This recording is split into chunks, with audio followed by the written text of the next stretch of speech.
So if I go to Rakib, so does the decline in those identifying as Christian and the sort of changing sort of profile in certain cities like Leicester and Birmingham, does it matter?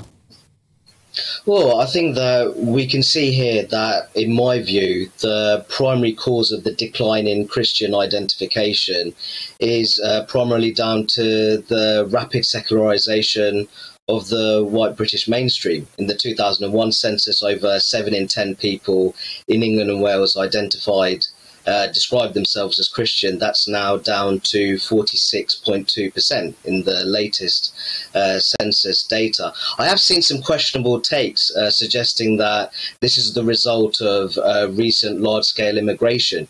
I would actually argue the opposite. I would say that immigration is one of the main reasons why the Christian faith is being kept alive in certain parts of England, including my hometown of Luton. You'll see that there are Black African and Eastern European migrants which have recently arrived in England, which are very much filling the pews of churches and renovating churches in many urban parts of the country. So I think that some of the discourse surrounding the declining Christian identification has been somewhat questionable.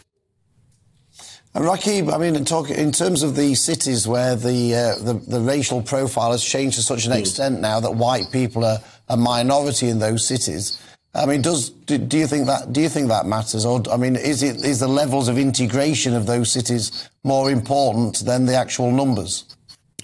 Well, I think that, Philip, we have to make a difference between white British and white overall. I think that what was very interesting that came out of the most recent census is that the white other category, which primarily consists of people of Polish and Romanian origin, that's increased from 4.4% in the last census to 6.2%. So there's an important differentiation to be made there. Of course, we now live in a country which I would consider to be more ethnically and religiously heterogeneous society.